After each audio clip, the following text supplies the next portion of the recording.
Lisa Martinez checked her reflection in a small mirror inside her cabin. Her dark hair was pulled back in a neat bun, and her blue diplomatic uniform was pressed and clean. Today was the most important day of her career. After 3 years of careful planning, she would finally meet the leaders of the Zephyrian Empire face to face.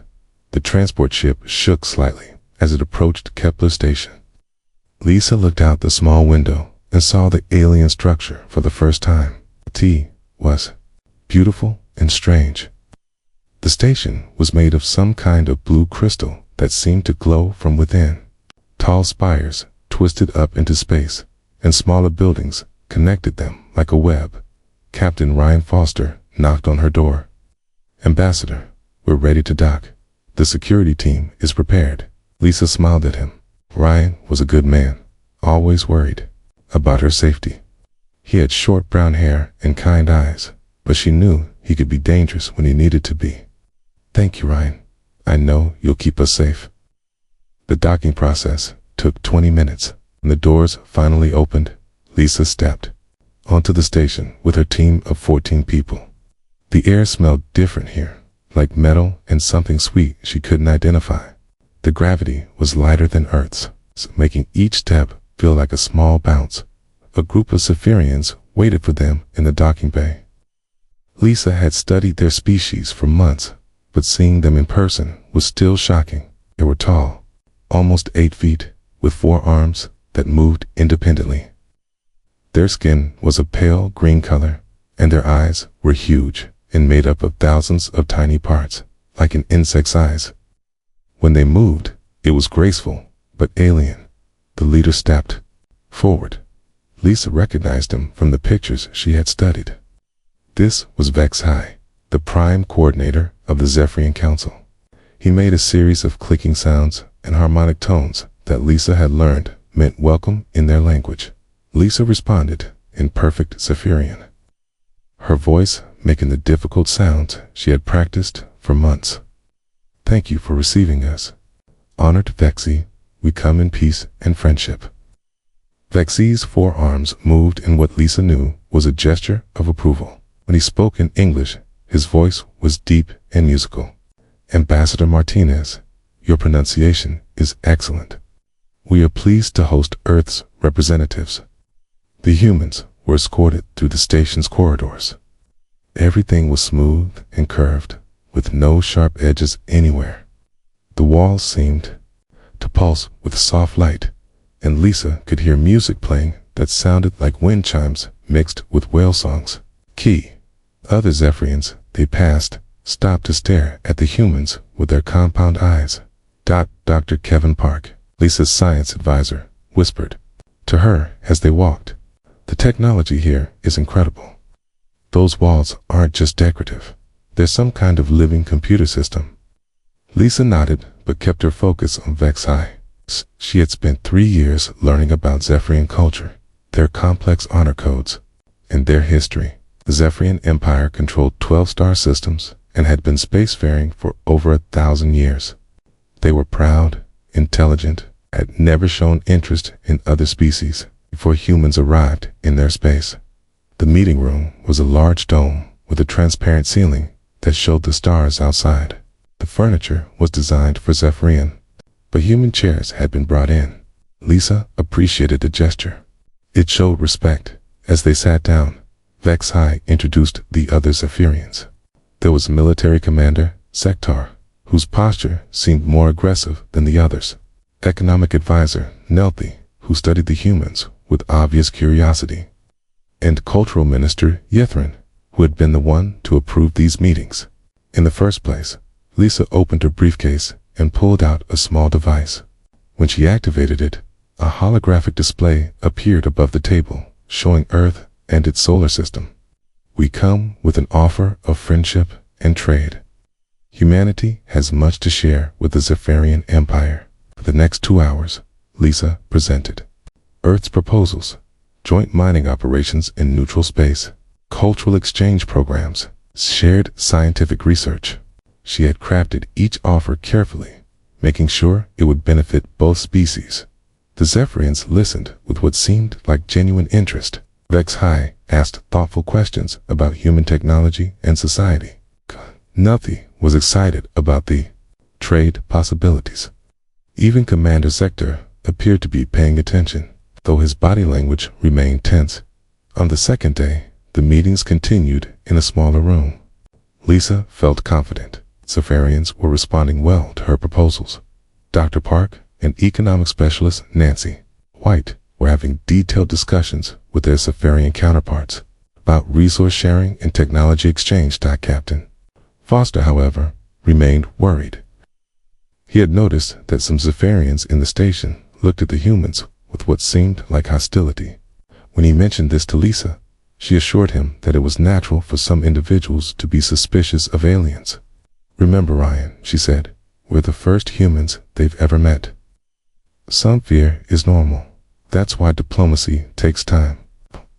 The third day, Lisa was scheduled to present her final proposal. This was the big one, a formal alliance between Earth and the Zephyrian Empire. She had worked on this presentation for months, making sure every detail was perfect. The meeting room was fuller today. More Zephyrian officials had come to hear the human proposal. Lisa noticed that many of them wore military insignia she didn't recognize. When she asked Vex High about this, he explained that the military leadership wanted to observe the proceedings. Lisa began her presentation with confidence.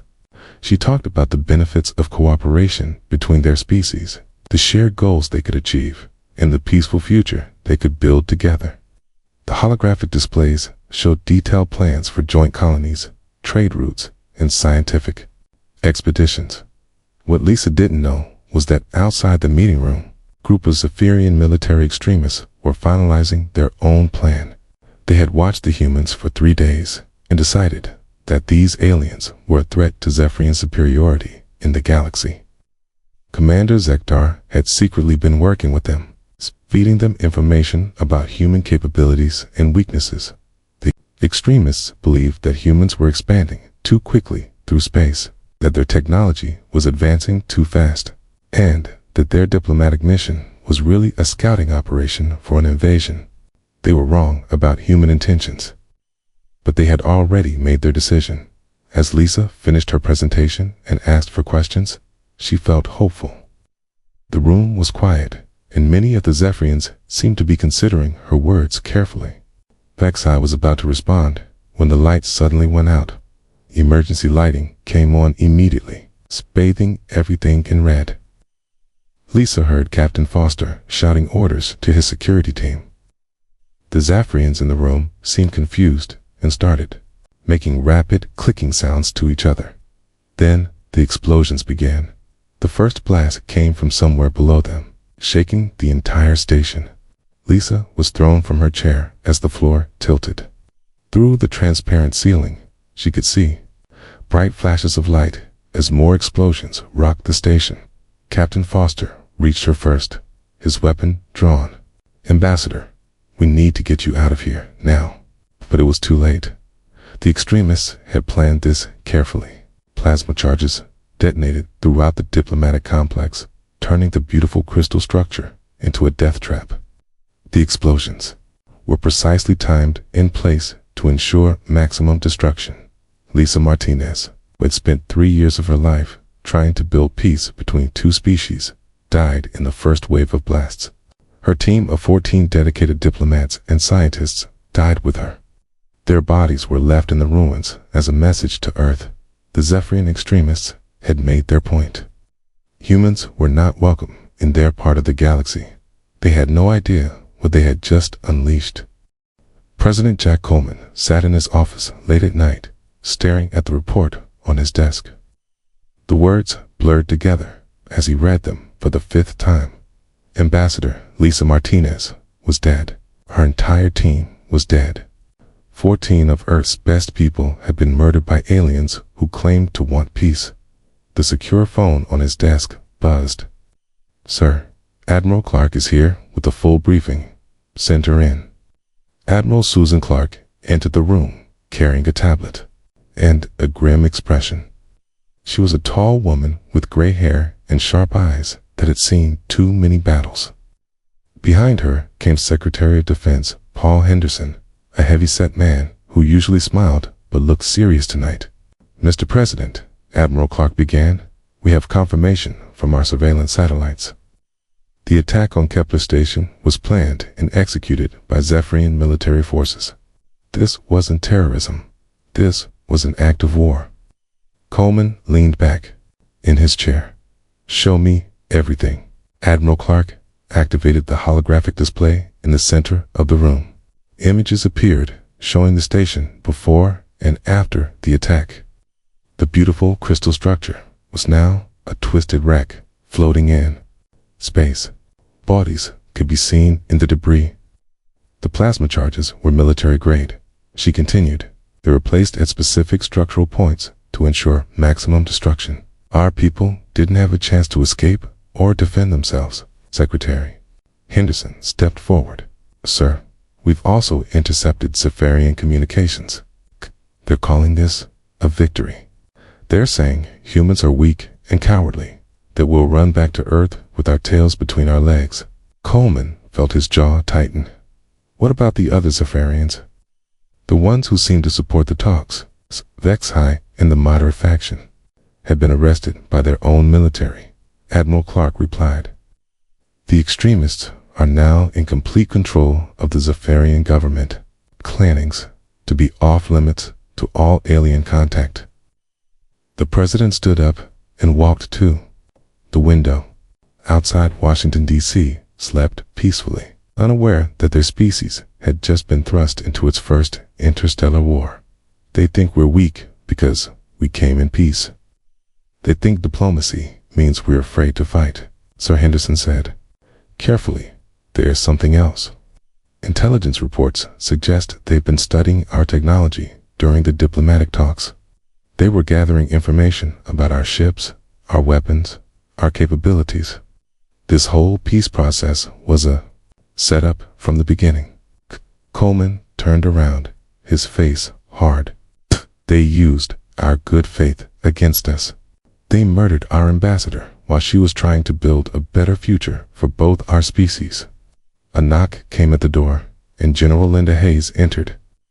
She was the head of Earth Space Command, a position that had been mostly administrative until now. She carried herself like a soldier, with short blonde hair and a no-nonsense attitude. "Mr. President, I've been monitoring alien communications across the galaxy. Word of the attack is spreading. Some species are celebrating, saying this proves humans are not a threat. Others are staying silent, waiting to see how we respond." Coleman looked at each of his advisors. These were the people who would help him decide humanity's course among the stars. "General Hayes, what are our military capabilities?" Hayes activated her own display, showing the locations of human ships throughout space. "Sir, we have been preparing for this possibility since we first made contact with alien species. Project Starforge has been building our deep space fleet for 15 years. We currently have 47 combat vessels ready for deployment. The aliens don't know about these ships," Admiral Clark added. "They've only seen our diplomatic and exploration vessels. Our military fleet has been kept classified." Henderson pulled up technical specifications. "Our weapons technology is different from anything the aliens use. While they rely on energy shields and plasma weapons, we've developed kinetic weaponry, nuclear missiles, and some experimental systems they've never encountered." "What kind of experimental systems?" Coleman asked. General Hayes looked uncomfortable. "Sir, Dr. Carter's team has been working on some very advanced projects. Quanting, torpedoes that can phase through energy shields, nanobots that can consume metal at the molecular level, gravity weapons that can affect space-time itself." "Have these weapons been tested?" "Yes, sir, but only in controlled environments. We've never used them in actual combat." Coleman was quiet for a long moment. He thought about Lisa Martinez, about her dedication to peace and her hope for a better future. He thought about the 14 other humans who had died, believing they were building bridges between species. They wanted to send us a message, he said finally. They wanted to show the galaxy that humans can be killed without consequences. They think we'll negotiate from fear now, sir. Admiral Clark said, we have other options. We could appeal to the Galactic Council, try to get other species to pressure the Zephyrians. Economic sanctions, diplomatic isolation. Coleman shook his head. Lisa tried diplomacy. She believed in peaceful solutions. They murdered her for it. The galaxy's watching to see how humanity responds to the assassination of our ambassador. He walked back to his desk and picked up a framed photo of the diplomatic team before they left for Kepler Station. Lisa was smiling in the center, surrounded by scientists, economists, and cultural experts who had all believed they were making history. General Hayes, how long would it take to mobilize our fleet? Operation Righteous Fury has been on standby for 2 years.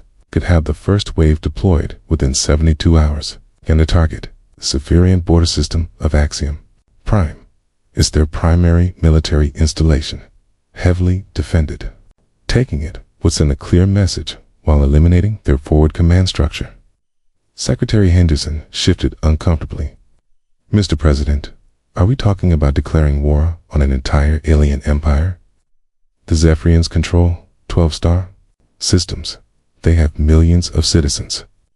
Coleman looked at him steadily. Okay. They declared war on us when they murdered our diplomats. We're just going to finish it. He turned to Admiral Clark. I want a complete battle plan within 12 hours. Full deployment. Overwhelming force. I want every Zephyrian military installation identified and targeted. Sir, what about civilian casualties? We're not targeting civilians. We're targeting the military and government that ordered the murder of our people. I want this campaign to be so devastating that no alien species will ever again consider killing human diplomats. General Hayes nodded grimly. Sir, our military doctrine has been designed around the concept of rapid, decisive action. Can cripple their military capability before they have time to respond effectively. Coleman sat back down and opened his secure communication system. I need to address the nation. The American people need to know what happened and how we're going to respond. What about the other world governments? Henderson asked. Fall in line once they see the results. Everyone loved Ambassador Martinez. Everyone wanted these peace talks to succeed. When they learn she was murdered by aliens who were pretending to negotiate, they'll support whatever action we take. Admiral Clark gathered her materials. Mr. President, once we begin this operation, there's no going back. We'll be committing humanity to its first interstellar war. Coleman looked again at the photo of Lisa's team. Young, hopeful faces who had believed in the power of words and understanding. They had died because aliens mistook human kindness for human weakness. Admiral, they killed our diplomat while she was offering them friendship. They desecrated the bodies according to their customs to show their contempt for our species. They think humans are weak because we prefer talking to fighting. He stood up and walked to the American flag in the corner of his office. It's time to show the galaxy what happens when you murder human peacekeepers. It's time to show them that our diplomacy isn't weakness, it's mercy. The room was silent for a moment. Then Admiral Clark spoke. Sir, what are your orders? President Coleman turned back to face his advisors, his expression hard as stone. Mobilize the fleet. Key, target every Zephyrian military installation. Make sure every species in the galaxy understands one thing clearly. Paused, thinking of Lisa Martinez and her dreams of peaceful coexistence between species. Okay, if you kill our diplomats, we will bring you war, unlike anything you've ever imagined. Fleet Admiral Ben Rogers stood on the bridge of the UES Vengeance, watching the stars through the massive viewing window. Behind him, 46 other human warships waited in formation. This was the largest military fleet humanity had ever assembled, and the aliens had no idea it existed. The vengeance was enormous, over 2 miles long and bristling with weapons that had never been tested in real combat. Its hull was dark gray, designed to absorb sensor scans and make it nearly invisible until it was too late. The other ships in the fleet were smaller but equally deadly. Dr. Amy Carter checked her instruments at the science station. She was a small woman with red hair who looked more like a college professor than a weapons designer, but her gentle appearance hid a brilliant mind that had created some of the most devastating weapons in human history. "Admiral, all experimental systems are online and ready," she reported. "The quantum torpedoes are loaded and the nano-disruptor warheads are armed." Rogers nodded grimly. Amy's weapons were untested in battle, but the simulations had been terrifying. The quantum torpedoes could phase through any known shield technology. The nano-disruptors would eat through alien hull armor like acid through paper. "Commander?" Steve Walsh approached from the communication station. He was a big man with scarred hands who had served in Earth's ground forces before joining the space fleet. "Sir, we're receiving final authorization from Earth's command. Operation Righteous Fury is approved for immediate execution." Okay. Rogers looked around the bridge at his crew. These men and women had trained for this moment for years, but none of them had ever fired a shot in anger. Today, they would learn what war in space really meant. "Helm, set course for Axiom Prime," Rogers ordered. "Maximum speed." The fleet moved as one unit, their engines creating brilliant blue streams of light as they accelerated toward hyperspace jump points. The journey would take 6 hours, giving Rogers time to review the battle plan one final time. Axiom Prime was the Zephyrian Empire's primary border fortress, protecting 3 inhabited worlds with massive space stations and defensive platforms. Intelligence reports showed over 200 alien warships stationed there, along with orbital weapons that could destroy entire cities. The Zephyrians were confident in their defenses.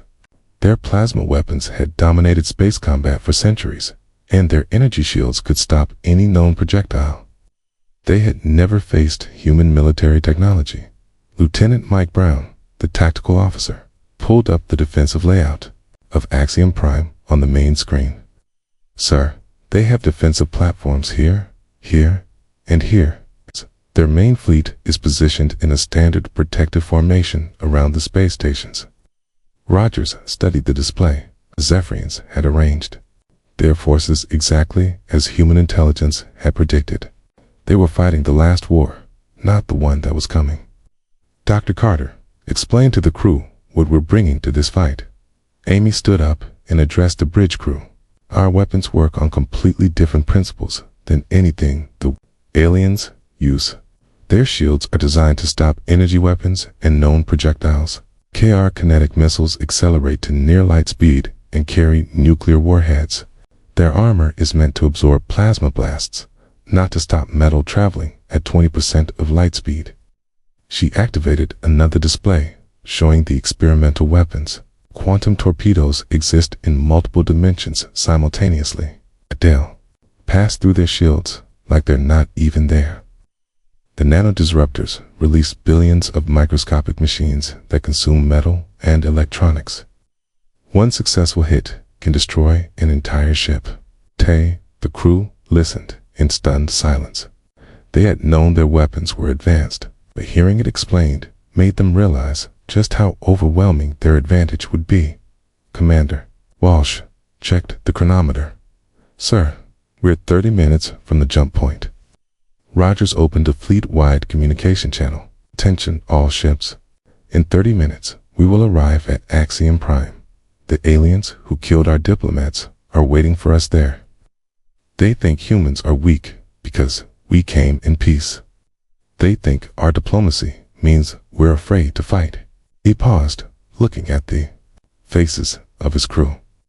"Today, we show them what human peace really means. It means we give you every chance to do the right thing. But when you murder our ambassadors, when you kill people who came to build bridges between our species, you discover what humans are really capable of." The 30 minutes passed quickly. Rogers felt the familiar stomach-dropping sensation as The fleet jumped into hyperspace. Space twisted around them, stars becoming lines of light as they traveled faster than physics should allow. When they emerged at Axiom Prime, K, the Zephyrian fleet was exactly where intelligence had said it would be. 200 alien warships in perfect formation, their hulls gleaming silver in the light of the system's twin suns. For a moment, both fleets simply stared at each other across the void. The Zephyrians had never seen ships like these before. The human vessels were dark, angular, and covered in weapon ports that didn't look like anything in their databases. Admiral Zico commanded the Zephyrian defense fleet from his flagship. He had been expecting some kind of human response, but not this.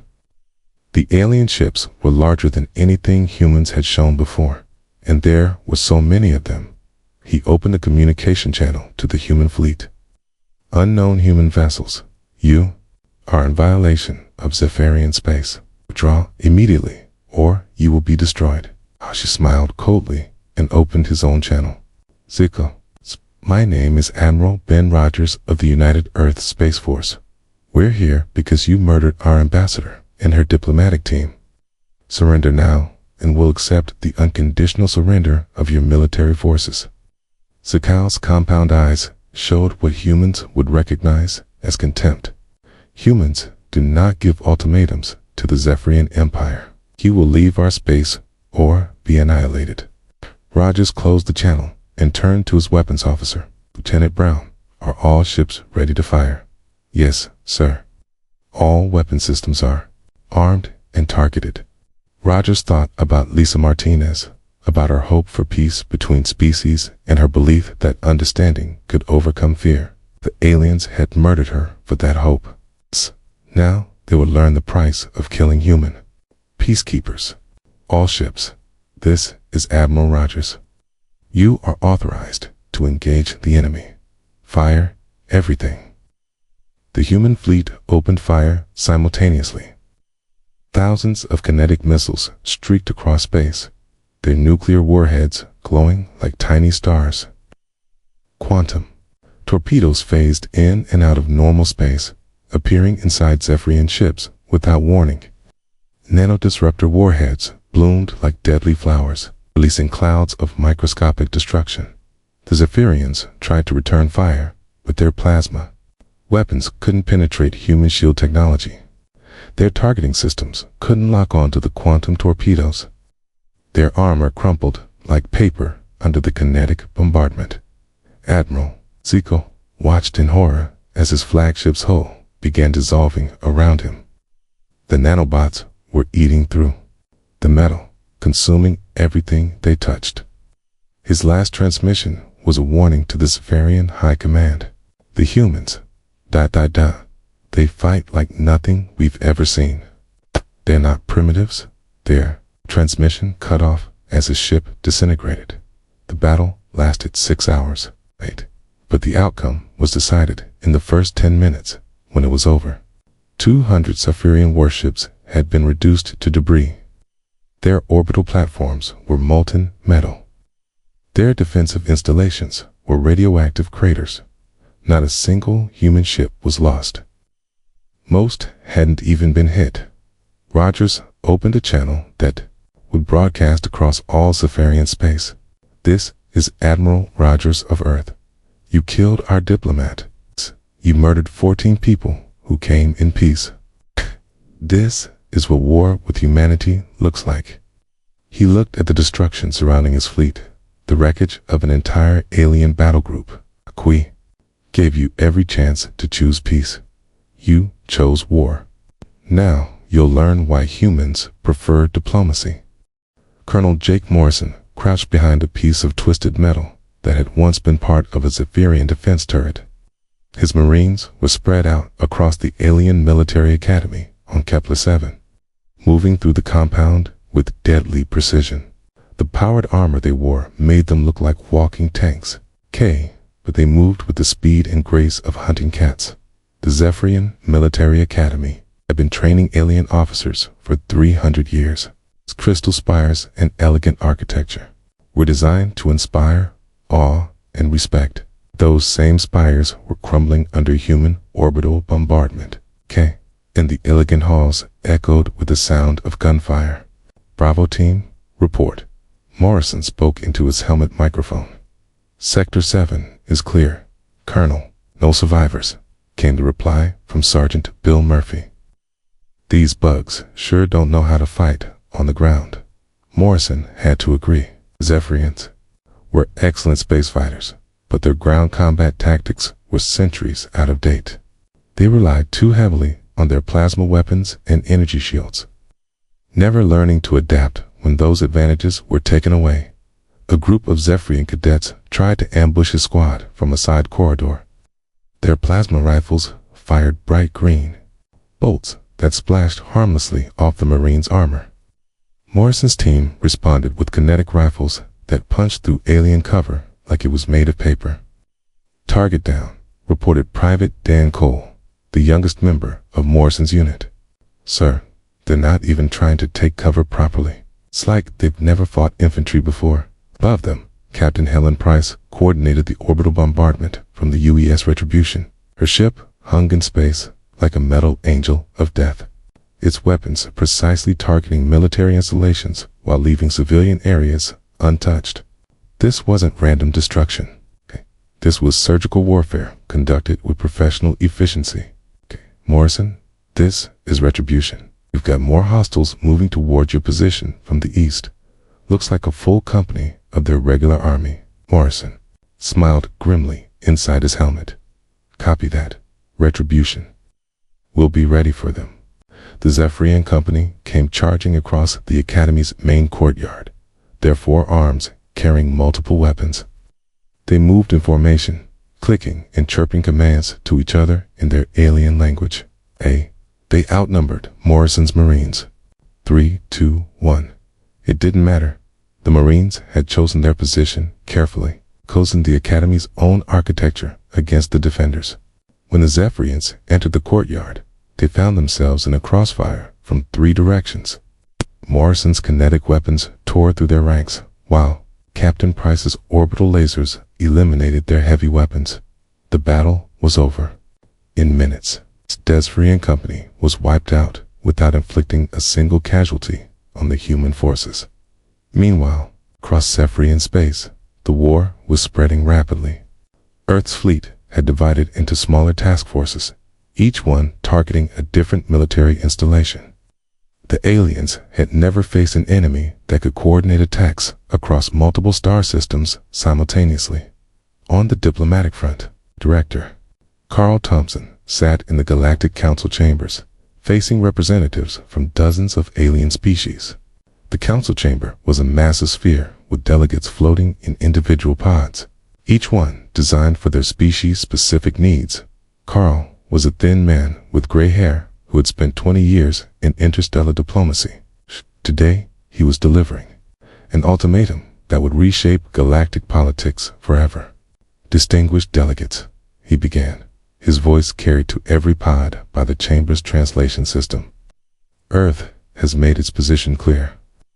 Any species that provides aid, shelter, or support to Zephyrian military forces will be considered hostile to humanity. The Thurian delegate, a tall being that looked like a walking tree, raised one of its branch-like arms. Ambassador Thompson, surely you don't expect the entire galaxy to choose sides in your war. Carl's expression didn't change. We expect the galaxy to remember that the Zephyrians murdered our diplomatic team during peace negotiations. We came to them in good faith, offering friendship and trade, responded with violence and treachery.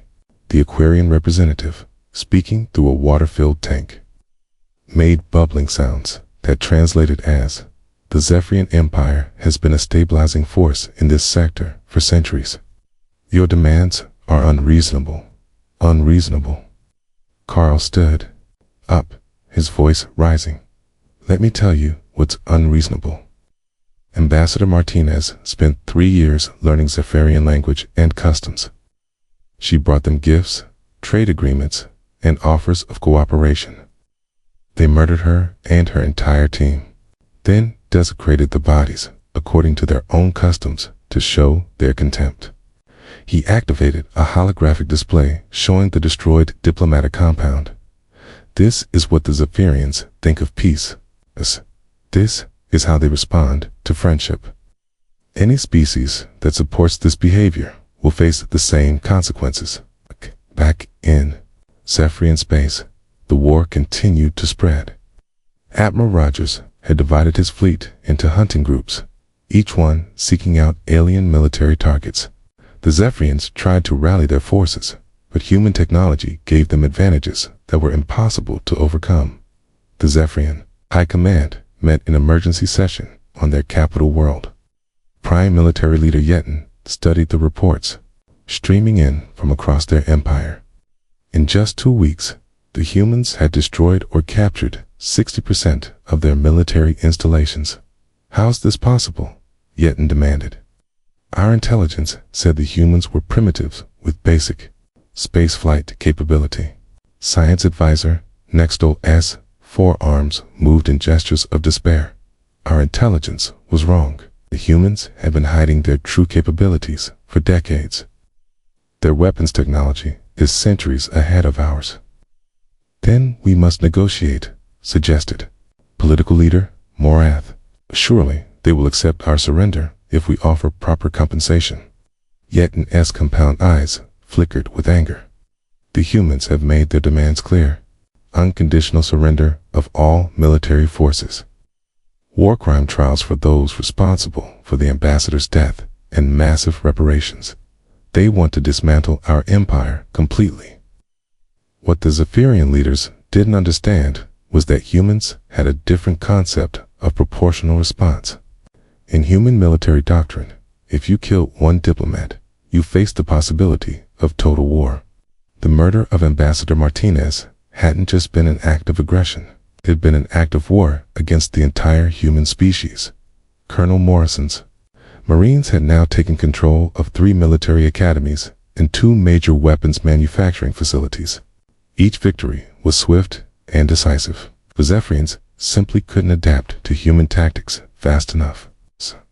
We're getting reports that some of the alien civilian populations are starting to revolt against their own government, reported Major Lisa Chen over the radio. They're demanding that their leaders surrender before the humans destroy everything. Morrison wasn't surprised. The Zephyrian military had told their people that humans were weak and cowardly. Now, those same people were watching human forces systematically dismantle their empire's military power. Fear was spreading faster than the human fleet. Captain Price received new orders from Admiral Rogers. Retribution, you are to join the assault on the Zephyrian capital system. Intelligence suggests they're preparing for a final battle. Copy that, Admiral. We'll be ready. As their ship accelerated toward the jump point, Price looked at the tactical display showing human forces throughout Zephyrian space. Green dots marked successful operations, red dots showed ongoing battles, and blue dots indicated civilian areas that were being protected. The pattern was clear. Humanity was fighting a war of precision, targeting only military assets while protecting non-combatants. This wasn't revenge. This was professional warfare conducted according to human military ethics. The Zephyrians had made a fatal error in their understanding of human nature. They thought killing one diplomat would make humanity retreat. Instead, they had unleashed a military machine that had been preparing for interstellar war for decades in the Galactic Council.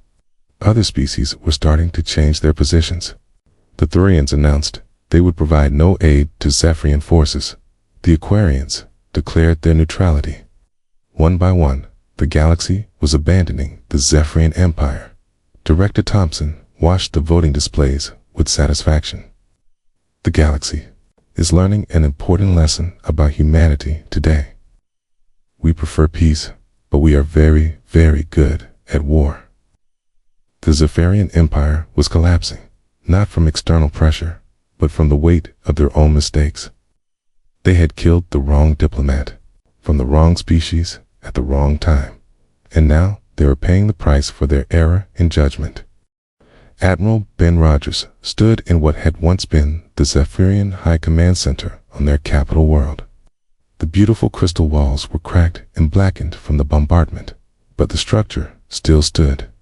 Around him, human marines in powered armor guarded a group of defeated alien leaders. The Zephyrian Empire had officially surrendered 3 days ago, but the ceremony was taking place here in the ruins of their military headquarters.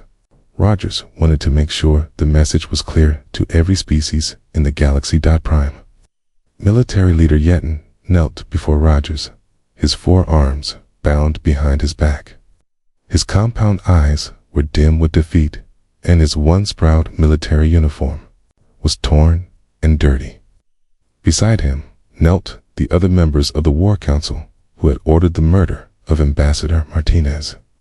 "Do you understand the terms of surrender?" Rogers asked in perfect Zephyrian. He had spent the last month learning their language, just as Ambassador Martinez had done years before. Yeton's voice was barely a whisper. "Yes, complete disarmament of all military forces. War crime trials for those responsible for the ambassador's death. Reparations to be paid to the families of the murdered diplomats. Human oversight of our government until we prove we can be trusted again." Rogers nodded. Behind him, Colonel Morrison and his Marines stood at attention. These were the soldiers who had fought through 12 star systems, dismantling an empire that had taken centuries to build. They had done it in 6 months. Dr. Amy Carter was also present, taking detailed notes on Zephyrian technology. Her weapons had made this victory possible, but now she was more interested in their science and engineering. "Admiral, their crystal technology could be very useful for peaceful applications. We could help them rebuild their worlds into something better." "That will depend on their cooperation," Rogers replied. He turned back to Yeton. "Your empire made a choice when you murdered our diplomat. You thought humans were weak because we preferred talking to fighting. You learned differently." President Coleman's voice came through the communication system from Earth. His image appeared on a holographic display, allowing him to address both the human forces and the defeated Zephyrians. "6 months ago, Ambassador Lisa Martinez came to your people offering friendship, trade, and cooperation. She spent 3 years learning your language and customs. She brought gifts and proposals that would have benefited both our species. You murdered her for it." The president's face was stern, but not cruel. "Today, the Zephyrian Empire no longer exists as a military threat. Your fleets are destroyed. Your weapons are confiscated. Your government is under human supervision. This is what happens when you kill our peacekeepers." Okay. But Coleman's next words surprised even Rogers. "However, we are not here to enslave or destroy your people. We are here to teach you a lesson that you will never forget. Violence against diplomats will not be tolerated. Cooperation and peaceful behavior will be rewarded." On the other side of the galaxy, Director Carl Thompson stood before the Galactic Council once again. The chamber was packed with representatives from every known species, all of them eager to hear what humanity would do with their newfound power. "Distinguished delegates," Carl began, "the war with the Zephyrian Empire is over. Their military has surrendered unconditionally. Their government is being restructured under human supervision. Justice has been served for the murder of our diplomatic team." The Thurian delegate asked the question everyone was thinking. "Ambassador Thompson, what are humanity's intentions now? Will Earth expand its territory? Will you impose your will on other species?" Carl smiled, and it was the same kind of smile Lisa Martinez had worn when she first stepped onto Kepler Station. "Earth seeks the same thing today that we sought when Ambassador Martinez made her first diplomatic contact. We want peace, trade, and cooperation with all species who approach us with honest intentions." He activated a display showing human forces. "Throughout former Zephyrian space, our military will remain in this sector to ensure stability and prevent future conflicts. But we are not conquerors. We are peacekeepers. The Aquarian representative made bubbling sounds of concern. How can we trust that human military power will not be used for conquest? Because, Carl replied, you have seen how we conduct war. We target only military assets. We protect civilian populations. We offer mercy to those who surrender. We rebuild what we destroy. This is how humans fight when we must fight. Back on the Zephyrian capital world, Yetin was experiencing his first lesson in human justice. Instead of being executed or imprisoned, he was being taken to see the reconstruction efforts in the civilian areas of the city. Your bombardment was incredibly precise, he said to Colonel Morrison as they walked through the market district. These buildings are untouched, but the military base 3 blocks away was completely destroyed. Morrison nodded. That's how humans wage war. We destroy your ability to fight, but we protect your people, okay? Even when you're our enemy, we don't target civilians. General Linda Hayes had arrived from Earth to oversee the occupation. She was walking through a Zephyrian school where human doctors were providing medical care to alien children. The kids were curious about the strange bipedal creatures who had defeated their military, but were now helping them. General, asked one of the human medics, why are we spending so much effort helping these people? They killed our ambassador. Hayes watched a Zephyrian child who couldn't have been more than 5 years old playing with a toy spaceship. Because this child didn't kill anyone. Her parents didn't kill anyone. It was their military leaders who made that choice. We punish the guilty and protect the innocent. Dr. Carter was working with Zephyrian scientists to rebuild their power grid using a combination of human and alien technology. The crystal-based power systems could be incredibly efficient when combined with human engineering. Your species has great potential, she told her alien counterparts. Lisa Martinez saw that. She believed we could accomplish amazing things together. Maybe now we can honor her memory by making that dream real. A Twantimation of Zephyrian. Space took 2 years. Under human supervision, the former empire was divided into smaller, democratic governments. War criminals were tried and sentenced according to international law. Reparations were paid to the families of the murdered diplomats. But, more importantly, a new relationship began to develop. Young Zephyrians who had grown up seeing human peacekeepers protecting their communities began to understand what Ambassador Martinez had been trying to accomplish. President Coleman made one final broadcast to the galaxy from the rebuilt Kepler station, now serving as a human diplomatic and military headquarters. Let this be understood by every civilization among the stars. Humanity extends its hand in friendship to all who approach us with peace in their hearts. We will trade with you, learn from you, and build a better galaxy together. His expression grew serious, but know this as well. If you harm our diplomats, if you kill our peacekeepers, if you mistake our kindness for weakness, you will discover that humans are capable of bringing war beyond your imagination. He gestured to the rebuilt station around him. This station was destroyed by those who thought violence was stronger than diplomacy. It stands again as proof that human friendship, once earned, is permanent. Human justice, once provoked, is unstoppable. Admiral Rogers stood on the bridge of the Vengeance, watching human and alien ships working together in the space around Kepler Station. Former Zephyrian officers now served alongside human crews, learning new ways of thinking about conflict and cooperation. Sir, reported his communications officer, we're receiving a message from the Centauri Federation. They're requesting formal diplomatic relations with Earth. Rogers smiled. Send them our standard diplomatic package. And make sure they understand our policies regarding the treatment of ambassadors.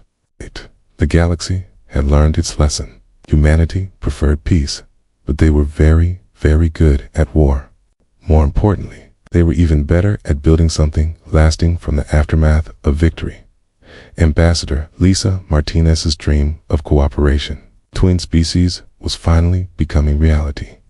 Built on the foundation of respect that only overwhelming military victory could provide.